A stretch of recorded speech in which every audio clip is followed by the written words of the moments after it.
ప్రభు అయిన యేసు క్రీస్తు నామములో ఈ టీవీ కార్యక్రమం ద్వారా ఈ సందేశాన్ని వినుచున్న మీ అందరికీ నా ప్రేమపూర్వకమైన వందనాలు. ఈ పూట పరిశుద్ధ గ్రంథమైన బైబిల్లో నుండి పేతురు మొదటి పత్రిక 2వ అధ్యాయం 21వ వాక్యాన్ని ధ్యానించుకుందాము. క్రీస్తు కూడా మీ కొరకు బాధపడి మీరు తన అడుగు జాడల యందు నడుచుకొనున్నట్లు మీకు మాదిరి ఉంచిపోయెను. ఈ వాక్య భాగం ఏమని మనకు తెలియచేస్తుంది? మనము యేసుక్రీస్తు అడుగు జాడలలో నడుచుకొనవలెనని. యేసుక్రీస్తు 2000 సంవత్సరాల క్రితం ఆయన ఈ లోకములో సశరీరుడిగా సంచరించారు. గాయపరచబడి రక్తము కార్చి మరణించి 3వ దినమున మృతులలో నుండి తిరిగి లేచినటువంటి సజీవుడైన దేవుడు. ఆయన ఈ భూమి మీద సశరీరుడిగా సంచరించినటువంటి ఆ రోజులలో ఎన్నో విషయాలలో ఆయన జీవితం అంతా మనకు మాదిరిగానే కనిపిస్తూ ఉంటుంది. అందుకే ఈ దైవజనుడు చెప్తారు, యేసుక్రీస్తు యొక్క అడుగుజాడలలో మనము నడుచుకోవాలని ఆయన మాదిరి ఉంచిపోయెను అని. ఈ సందేశాన్ని వినుచున్నటువంటి సహోదరులారా, ఈ లోకములో ఎందరి అడుగుజాడలో మనకు కనిపిస్తూ ఉంటాయి. వారి అడుగు జాడలలో అనేకులు వెళ్తూ చివరికి వారి జీవిత కాలగతులు ఎలా మారిపోతూ ఉన్నాయో మనము కళ్ళతో చూస్తూనే ఉన్నాము. సామెతల గ్రంథకర్త అంటారు, జార స్త్రీ అడుగు జాడలలో వెళ్ళకు. ఆ జాడలలో వెళ్తే ఆ జాడలు తిన్నగా మరణానికి తీసుకొని వెళ్తాయి, పాతాళానికి చేరుస్తాయని. నా ప్రభు అయిన యేసుక్రీస్తు అడుగు జాడలలో ఒక వ్యక్తి నడిపించబడినప్పుడు ఆయన అడుగు జాడలలో కలిగే ఆ ఆశీర్వాదాలు ఏమై ఉన్నాయో పరిశుద్ధ గ్రంథమైన బైబిల్లో తేటగా మనకు కనిపిస్తాయి. గమనించండి, కీర్తనలు 65:11 వాక్యాన్ని మనం చదువుకున్నప్పుడు అక్కడ ఒక చక్కని వాక్యం మనకు తెలియచేస్తుంది. అదేమని? నీ జాడలు సారము వెదజల్లుచున్నవి. యేసుక్రీస్తు జాడలలో సారము ఉన్నది. దానికి మరొక అర్థం పచ్చదనం. మీ శారీరక ఆత్మ సంబంధమైనటువంటి జీవితాలు సారము కలిగి పచ్చగా ఉండాలని కీర్తనాకారుడు మరొక చోట, అది 92వ కీర్తన 15వ వాక్యాన్ని చదివితే, వారు ఇంకనూ చిగురు పెట్టుచు సారము కలిగి పచ్చగా నుందురు అని. ఈ సందేశాన్ని వినుచున్నటువంటి ప్రజలారా, ఈ రోజున మీ వ్యక్తిగత జీవితాలు, కుటుంబాలు, మీ కలిగినటువంటి సమస్తం, మీ చేతుల కష్టార్జితమైన వ్యాపారమైన ఉద్యోగమైన, అది మీ పిల్లల యొక్క చదువులైనా, మీరు చేసే వ్యవసాయాలైనా, ఈ రోజున కాస్త పచ్చదనం కలిగి చిగిరించి పుష్పించి వికసించి పరిమళిస్తూ ఉన్నాయా? లేకపోతే అంతకంతకు ఆ పచ్చదనానికి వ్యతిరేకంగా ఈ రోజున మీరు ఎండిపోయిన స్థితిలో ఉన్నారా? ఆ సంగతిని మీరు గమనించండి. నా ప్రభు అయిన యేసుక్రీస్తు అడుగు జాడలలో మీకొక సారమైన జీవితం ఉన్నదనే సంగతి వాస్తవం. ఆయన జాడలలో ఉన్నటువంటి సారాన్ని మీరు అనుభవించాలని కోరుకుంటే, మీరు ఎవరెవరి జాడల్లోనో ఇప్పటి వరకు నడిచారు, జీవితంలో ఎంతో నష్టపోయారు. కొందరు రాజకీయ నాయకుల యొక్క జాడల్లో నడుస్తారు, మరికొంతమంది తల్లిదండ్రుల అడుగు జాడల్లో నడుస్తారు, మరికొంతమంది స్నేహితులు, ప్రేమికులు, వారికి బాగా నచ్చి మెచ్చినటువంటి వ్యక్తుల యొక్క అడుగుజాడల్లో నడుస్తారు. లోకములో ఎందరి అడుగుజాడలలోనో నడుస్తూ ఉన్నారు. లోకములో కూడా ఈ రోజున మనం చూస్తాం. మహాత్ములు లాంటి వ్యక్తులు ఎందరో వచ్చారు. వారు కొన్ని అడుగుజాడలు విడిచి వెళ్ళారు. ఆ జాడలలో మనం నడిస్తే మన రాష్ట్రాలు, దేశాలు ఆశీర్వించబడతాయి, అభివృద్ధిలోనికి వస్తాయని చెప్తూ ఉన్నారు. చివరికి రాష్ట్రాలు, దేశాల పరిస్థితులు ఎలాగూ మారిపోతూ ఉన్నాయో మనం ఈ రోజున చూస్తూనే ఉన్నాం కదా. నా ప్రభు అయిన యేసుక్రీస్తు అడుగు జాడలలో ఏ వ్యక్తి, ఏ కుటుంబం, ఒకవేళ ఏ రాష్ట్రమైన, దేశమైనా నడిచినప్పుడు ఆయన అడుగు జాడలలో ఉన్నటువంటి సారాన్ని, ఆ పచ్చదనాన్ని అనుభవిస్తారు. ఆ సంగతిని మీరు గమనించండి.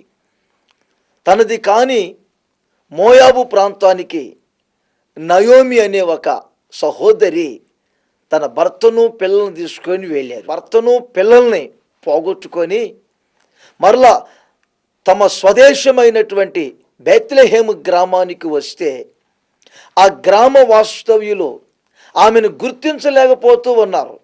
ఈమె నయోమి కదా. కారణం ఏమిటంటే ఆకులు, పూత, కాయలు కలిగిన ఒక చెట్టు వలె ఆమె వికసించిన అనుభవంలో ఉండి వెళ్ళారు. ఇప్పుడు ఆమె రిక్తురాలుగా తిరిగి వచ్చారు. ఆమె స్వయంగా చెప్తున్న మాట ఏమిటంటే, నేను సమృద్ధి గల దాననై వెళ్ళి తిని ఇప్పుడు రిక్తురాలుగా తిరిగి వచ్చి తిని. బెత్లెహేము అంటే నా ప్రభు అయిన యేసుక్రీస్తు ఉదయించినటువంటి ప్రాంతం. మోయాబు అంటే అది శపించబడినటువంటి ప్రాంతం. ఆశీర్వించబడినటువంటి అనుభవాలలో నుండి శపించబడిన అనుభవాలలోనికి వెళ్ళి జీవితంలో ఎంతో నష్టపోయి తన పచ్చదనాన్ని పూర్తిగా పోగొట్టుకున్నట్లుగా లేఖనాల్లో మనం గమనించగలుగుతాం. అలాగే ఈ రోజుల్లో కూడా యేసుక్రీస్తు అడుగు జాడలలో ఉండకుండా మనుషుల అడుగు జాడల్లోనికి, లోకపు అడుగు జాడల్లోనికి, లోకములో ఉన్నటువంటి అనేకుల అధినేతలు రాజకీయ వ్యవహారాలలో మునిగి తేలినటువంటి వ్యక్తుల అడుగు జాడల్లోనికి వెళ్ళి ఇలాంటి పరిస్థితులకే వస్తున్నారు. ఈ సందర్భంలో ఆదికాండము 45వ అధ్యాయంలో ఉన్నటువంటి ఒక సారాంశాన్ని మీతో పంచుకోవాలని నేను కోరుకుంటూ ఉన్నాను. యోసేపు తన సహోదరులతో చెప్పినటువంటి ఒక వాక్యం అక్కడ మనకు కనిపించింది. అది 9వ వచనంలో, నా యొద్దకు రండి, అక్కడ ఉండవద్దు.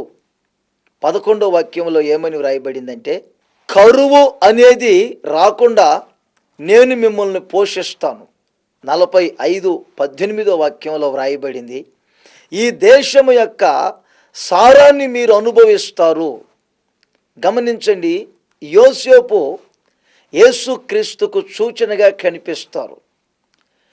యేసుక్రీస్తుకు సూచనగా కనిపించినటువంటి యోసేపు తన సహోదరులతో చెప్తారు, అక్కడ ఉండవద్దు నా సహోదరులారా.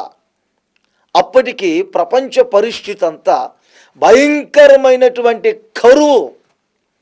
ఆ కరువుల మధ్యలో పోషించుకోవటానికి ఆహారం లేక ప్రపంచంలో ఉన్నటువంటి ప్రజలందరూ దేశాలకు చెదిరిపోతూ ఉన్నారు. యోసేపు ఉన్న దేశములో మాత్రమే ఆహారం సమృద్ధిగా ఉన్నది. అందుకని యేసుక్రీస్తుకు పోల్చబడుతున్న యోసేపు చెప్తూ ఉన్నారు, అక్కడ ఉండవద్దు. అక్కడ ఉంటే కరువు అనేది మీ కుటుంబాలకు రాక తప్పదు. ఈ రోజున యేసుక్రీస్తు కూడా చెప్తుంది అదే, మీరు నా యొద్దకు రాకుండా నా అడుగు జాడలలో నడిపించబడకపోతే ప్రపంచంలో మీరు ఎక్కడికి వెళ్ళినా కానీ ఆ భయంకరమైనటువంటి కరువుల మధ్యలోనే మీ జీవిత కాలగతులు గడుస్తాయి. మరి నా యొద్దకు వస్తే నేనేం చేస్తాను?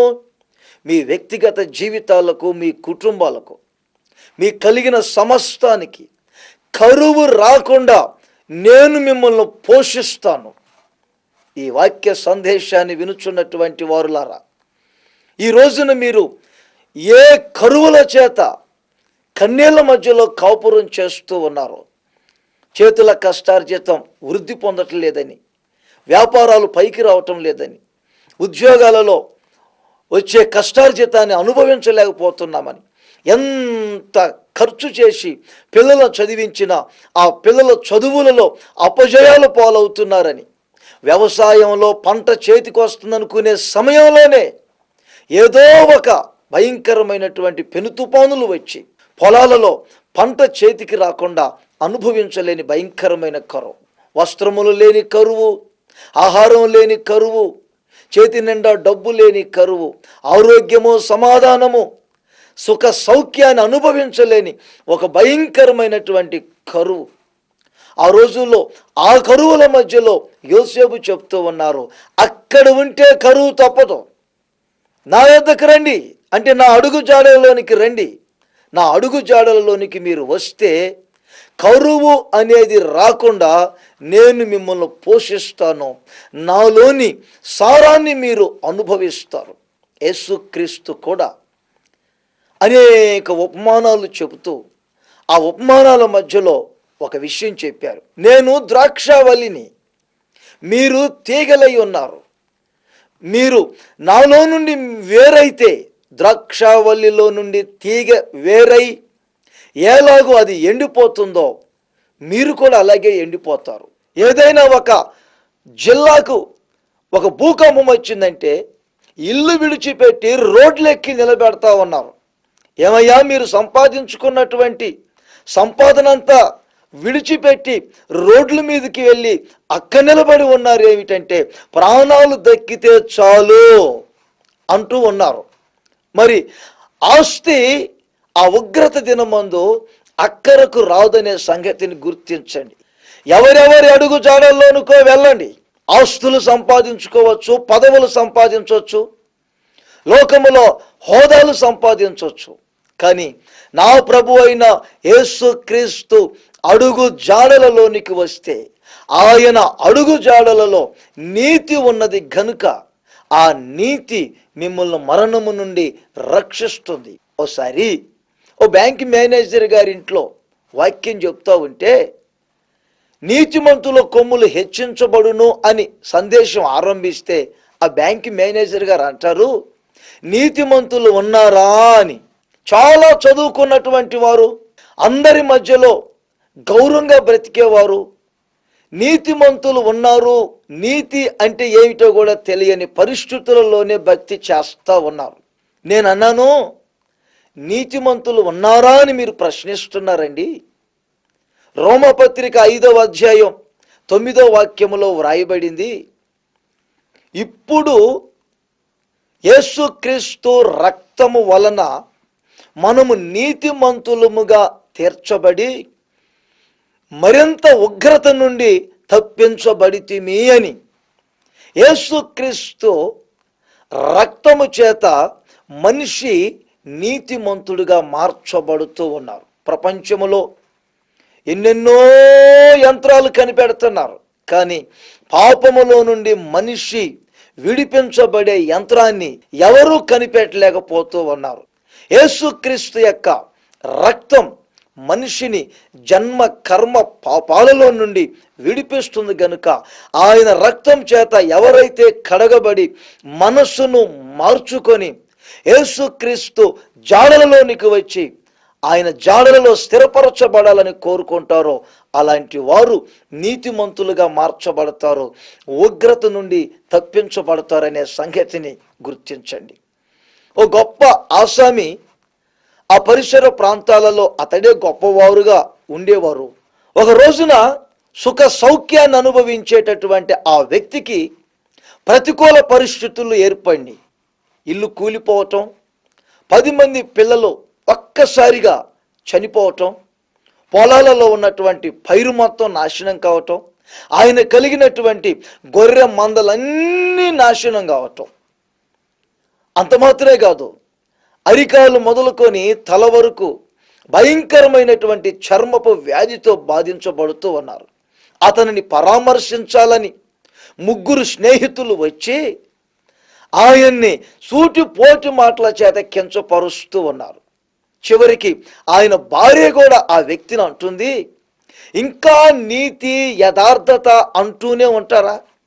ఆ నీతి యథార్థతలను విడిచిపెట్టి దేవుణ్ణి దూషించవయ్యా, రకరకాలుగా మాట్లాడుతున్నారు. అలాంటి పరిస్థితుల మధ్యలో యోబు భక్తుడు అంటారు, మీరు యోబు పుస్తకం 23వ అధ్యాయం 10-11 వాక్యాలను చదివితే, నేను నడుచు మార్గము ఆయనకు తెలియను, నేను శోధించబడిన తర్వాత సువర్ణము వలె మార్చబడతాను. అంత మాత్రమే కాదు, నా పాదములు ఆయన అడుగు జాడలను వెడువక నడిచినవి. అలాంటి పరిస్థితులలో యోబు ఈ మాట అన్నారంటే ఒక్కసారి మీరు మీ హృదయమును తెరిచి గమనించాలి.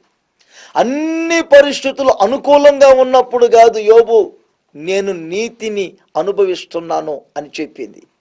పరిస్థితులన్నీ ఒక్కసారి ప్రతికూలంగా మారినప్పుడు అంటారు, నా పాదములు ఆయన అడుగు జాడలను విడిచి నడిచినవి కావు. దాని అర్థం ఏమిటి? యోబు ప్రతి క్షణం నీతిని అనుభవిస్తూ ఉన్నారు.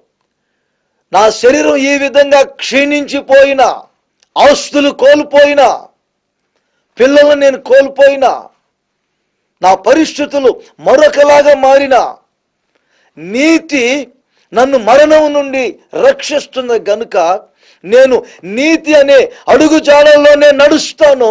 ఆయన అడుగు జాడలలో ఉన్నటువంటి ఆ నీతినే నేను అనుభవించి తీరతాను. కారణం, నా శరీరం ఈ విధంగా క్షీణించిపోయిన మరొక శరీరముతో నా విమోచకుని నేను చూస్తాను. మూడో విషయాన్ని చెప్పి ముగిస్తాను. అది కొరింథీ 2వ పత్రిక 12వ అధ్యాయం 18వ వాక్యములో దైవజనుడు తన అనుభవాన్ని తెలియచేస్తా ఉన్నారు. మేము ఒక్క ఆత్మ వలన ఒక్క అడుగు జాడల యందే నడుచుకొనలేదా? దైవజనుడైన పౌలు చాలా విస్తారమైనటువంటి పరిచర్య చేసిన వారు. తన దగ్గర చాలా మంది దైవ సేవకులు ఉంటారు. తాను తనతో ఉన్నటువంటి సేవకులు ఎలాంటి వారో పత్రికలకు అనేకమైన విషయాలు వ్రాసిన వారు. దైవజనుడైన పౌలు నేను క్రీస్తును పోలి నడిచిన ప్రకారము మీరును నన్ను పోలి నడువుడి అని చాలా చోట్ల ఆయన చెప్పారు. ఆయన కానీ ఆయనతో ఉన్నటువంటి సేవకులు కానీ ఒకే అడుగు జాడలలో నడిపించబడుచు ఉన్నారు. అది క్రీస్తు అడుగు జాడలలో. క్రీస్తు అడుగు జాడలలో ఏమున్నది అని ఆ వాక్య భాగం ద్వారా మనం తెలుసుకోవాల్సింది ఏమిటంటే ఐక్యత ఉన్నది. ఆ ఐక్యత ఒకే ఆత్మ చేత ఒకే అడుగు జాడలలో మేము నడిపించబడుచున్నాము. ఈ రోజుల్లో ఇంట్లో 2-4 ఉంటే వారి మధ్యలో ఐక్యత అనేది లేదు. ఈ రోజున 10 మంది విశ్వాసులుంటే వారి మధ్యలో ఐక్యత లేదు. యేసు క్రీస్తులోనే ఉన్నామని, మేము సేవ చేస్తున్నామని దైవ సేవకులు ఉన్నారు. మేము విశ్వాసులమేను, మందిరాలకే వెళ్తున్నామని చెప్పుకుంటూ ఉన్నారు. అనేక సంఘాలు ఈ రోజున మనకు కనిపిస్తూ ఉన్నాయి. కానీ ఆ సంఘాలలో ఈ రోజున ఐక్యత అనేది లేదు. విమర్శ కాదు కానీ కులానికి ఒక సంఘం, క్రీస్తు శరీరాన్ని విభజించవద్దని దేవుని వాక్యం మనకు తెలియచేస్తూ ఉంది. సంఘము అనేది ఒక శరీరం వంటిది. ఆ శరీరానికి ఆయన శిరస్సు.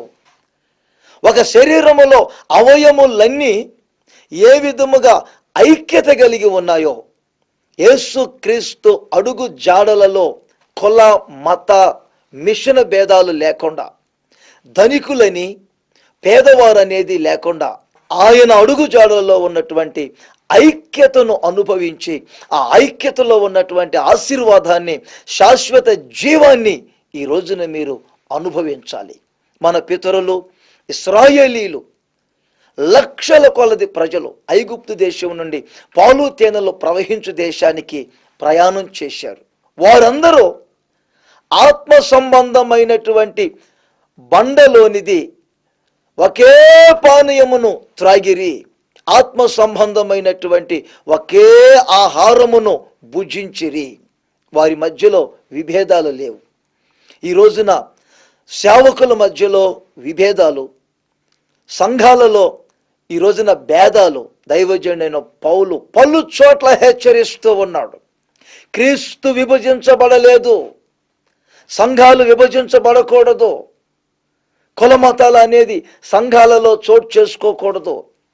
యేసు క్రీస్తు అడుగుజాడలలో ఐక్యత ఉన్నది. ఆ ఐక్యతలోనే ఈ రోజున ప్రతి ఒక్కరూ నడిపించబడాలి. యేసు క్రీస్తు అడుగుజాడలలో ఉన్నటువంటి ఐక్యతను మీరు అనుభవించి ఆ ఐక్యతలో ఉన్నటువంటి ఆశీర్వాదాలు అనుభవించాలి. ఈ రోజున సూటిగా ప్రభు మీతో మాట్లాడుతూ ఉన్నారు. ఆయన సశరీరుడిగా సంచరించి కొన్ని అడుగు జాడలు మనకు చూపించి ఆయన వెళ్ళారు. ఆయన అడుగు జాడలు భూమి మీద ఇంకా నిలిచే ఉన్నాయి. ఆ అడుగు జాడలలో మీరు నడిపించబడి సారాన్ని అనుభవించండి, నీతిని అనుభవించి మరణము నుండి రక్షించబడండి. అలాగే ఆత్మ కలిగించే ఐక్యతలో స్థిరపరచబడి ప్రభు రాకడకు రాజ్యానికి సిద్ధపడాలని నేను మీ కొరకు ఒక చిన్న ప్రార్థన చేస్తాను. ప్రేమ కలిగిన తండ్రి, ఈ టీవీ కార్యక్రమం ద్వారా ఈ సమయంలో ఈ సందేశాన్ని విని మీ మాటల చేత ఇక మీదట జీవితంలో ఎవరెవరి అడుగుజాడల్లో నడిపించబడము, మీ అడుగుజాడలలోనే నడిపించబడి మీ జాడలలో ఉన్న సారాన్ని, నీతిని, ఐక్యతను అనుభవించి ఆశీర్వాదాలు పొంది ఆత్మీయంగా బలపరచబడాలని, మీ రాకడకు రాజ్యానికి సిద్ధపడాలని మీ బిడ్డలు చేసుకున్నటువంటి తీర్మానం ప్రకారంగా ఒక్కొక్కరిని మీరు ఆశీర్వదించి మీ నామానికి మాత్రమే మహిమ తెచ్చుకోమని నజరేయుడైన యేసు నామములో అడుగుచున్నాను తండ్రి. ఆమేన్, ఆమేన్.